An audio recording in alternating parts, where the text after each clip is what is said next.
We're Virginians. They're at the birth of this country. Strong enough to fight for liberty. Strong enough to make dreams come true. Strong enough to break the mold. And strong enough to get through this. Because even though we're apart, united, we're unstoppable. Virginia together. We're breaking into your local programming right now to bring you breaking news where the city has just begun the process of taking down the Stonewall Jackson statue on Monument Avenue. A large crowd is gathered there at Monument Avenue and the Boulevard. Our Brendan King, as you can see, is standing by there. This is a 17.5-foot tall equestrian figure on top of a 20.5-foot tall pedestal.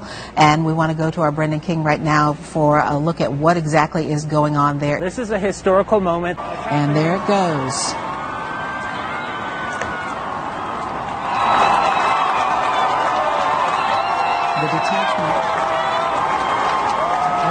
A large group of protesters wait for answers at City Hall. Stony! Stony! Every peaceful protester should be allowed to peacefully protest. That's the bottom line. That is your right.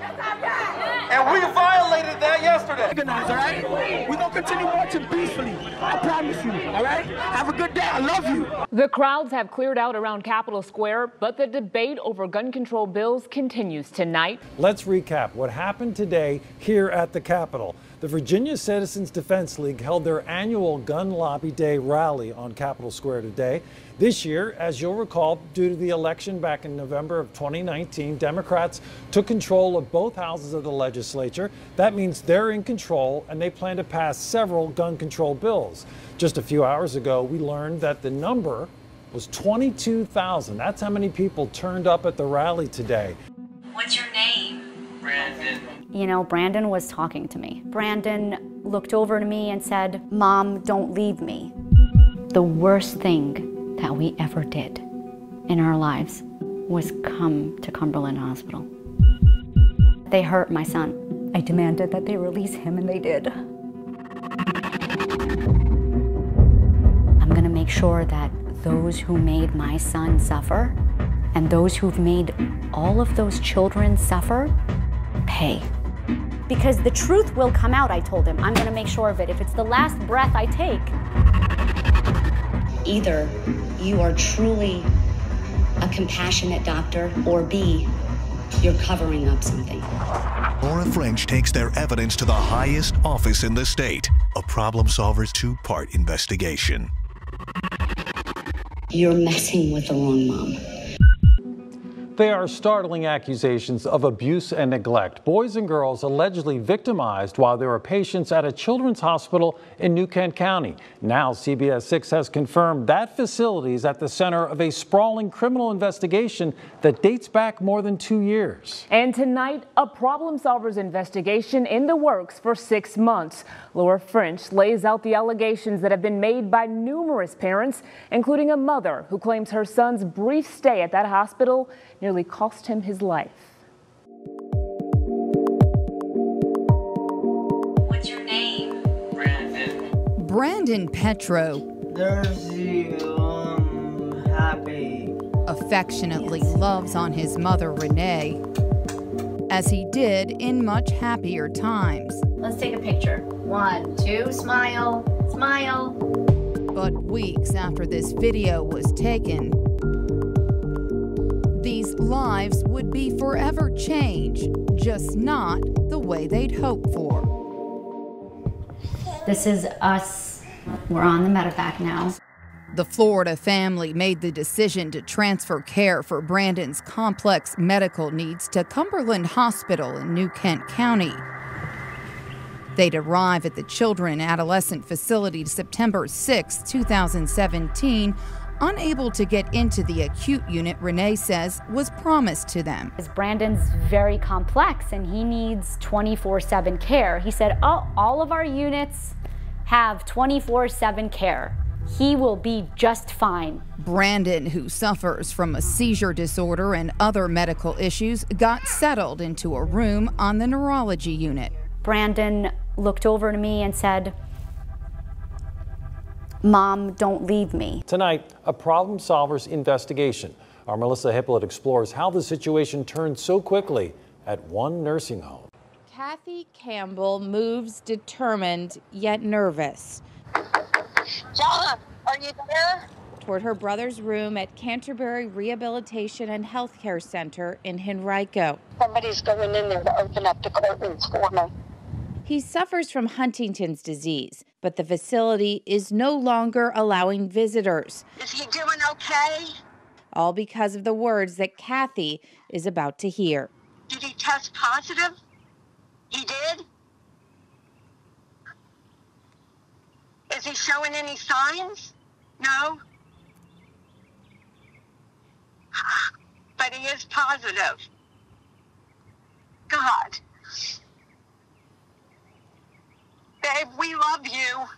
61-year-old John Kozak is now one of more than 100 patients at Canterbury who have tested positive for COVID-19. 32 of them have died so far. As the virus has spread, loved ones on the outside say they feel helpless. I'm just praying that at some point it just stops.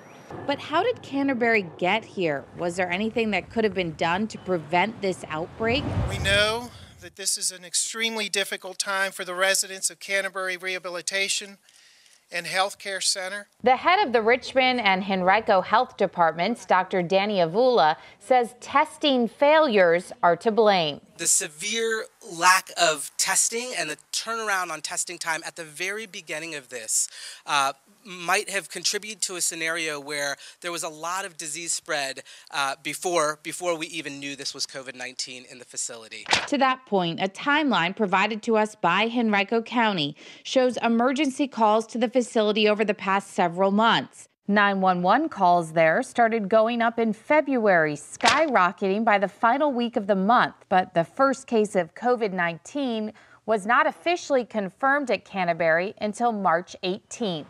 For 20 years, John Burkett has been Central Virginia's crime insider.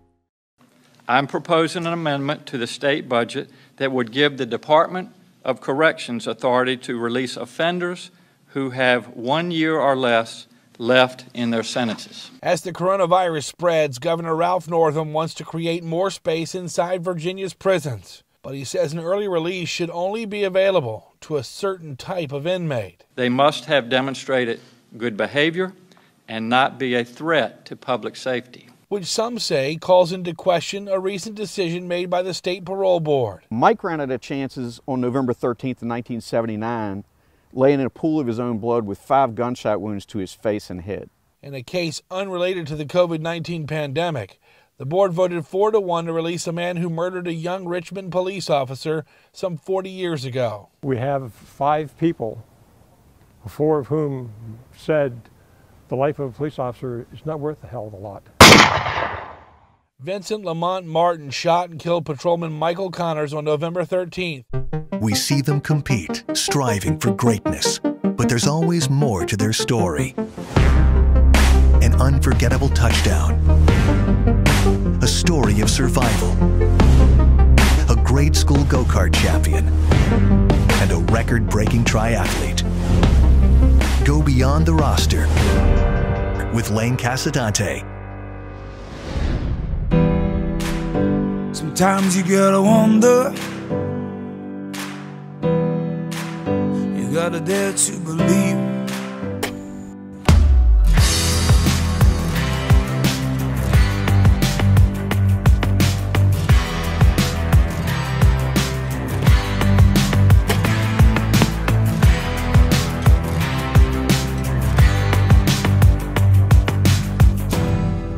Looks at me and says, I'm blind, I'm not weak. If you commit to anything, you could accomplish it.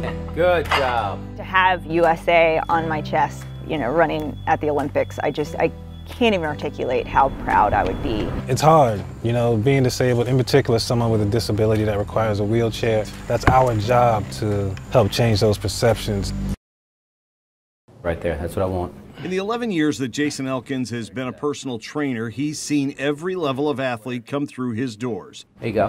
And he has found a way to make them all better. Getting that body square, from NFL players to wannabe weekend warriors. Big shrug at the top. Working with sprinters requires a different course of action. Good. We want to make sure that their core, that their legs, their upper back is strong, so therefore they're able to apply more force into the ground. Elkins has worked with the differently abled in the past as well, mainly wheelchair racers. But when Antoine Craig walked into his gym, Elkins was stopped in his tracks. I didn't catch it the first time. What sport are we doing? He said, track. I said, what?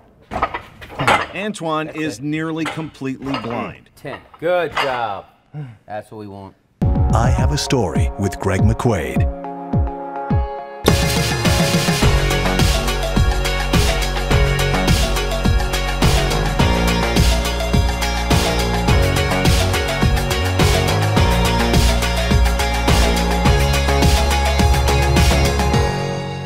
This is so cool. Unbelievable. Real exciting. And the crowd goes wild.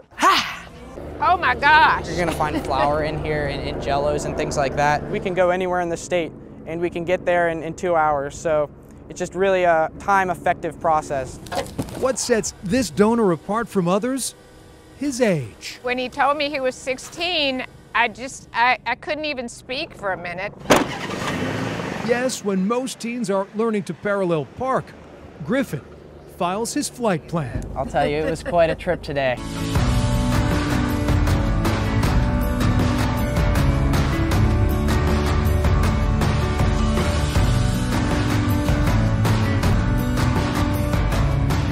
Now, volunteers include local and national celebrities. Building Better Minds with Rob Cardwell.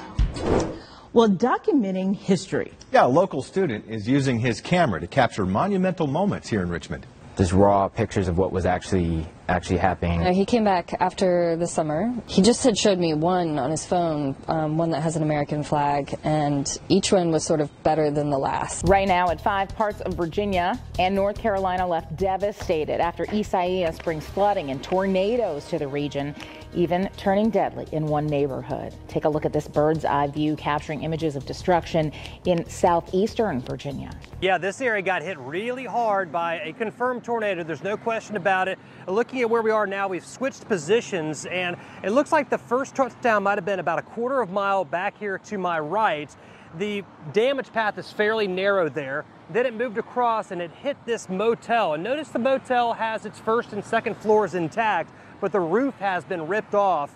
Talked to a gentleman that's in there right now discussing his eventful morning with police. He was thrown up against the wall and survived this thing without any injury. And of course, many people say this is one of the most historic elections we've ever seen. At the top of the ballot, the candidates for President of the United States, President Donald Trump and challenger Democratic nominee Joe Biden, both saying they've got a path to victory tonight. But it's an unprecedented election that's been reshaped by COVID-19. And it could be days before we know who the actual winner is. Voting, we're told, has been pretty smooth all across central Virginia, but with a few hiccups. Our Brendan King spoke to some voters who said they ran into some problems at the polls. I'm Wayne Koval with CBS 6 News, and of course, I've done 2 stories on you. I am amazed by you, your kindness towards your parents, and your concern for the donor. We've got some nice presents from you from Bath & Body Works. It's all yours. Can I give you a hug? Of course you can give me a hug. Of course. You are such a wonderful person. Richmond Together, under the lights on CBS 6. Well, good evening to you at home, and welcome to this special CBS 6 presentation, Richmond Together, Under the Lights, presented by the Virginia Lottery. Hello to you. Happy Independence Day. I'm Greg McQuaid. It is wonderful to see you. The Richmond Flying Squirrels, along with the City of Richmond Parks and Recreation Department, they're teaming up to bring us a spectacular fireworks show here tonight.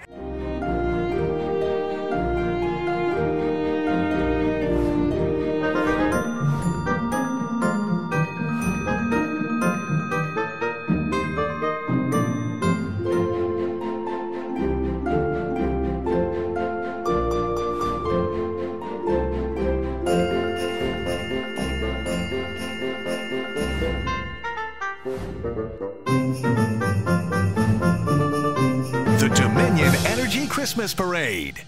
starts now. Well, the wait is over. It is time to kick off the Dominion Energy Christmas Parade.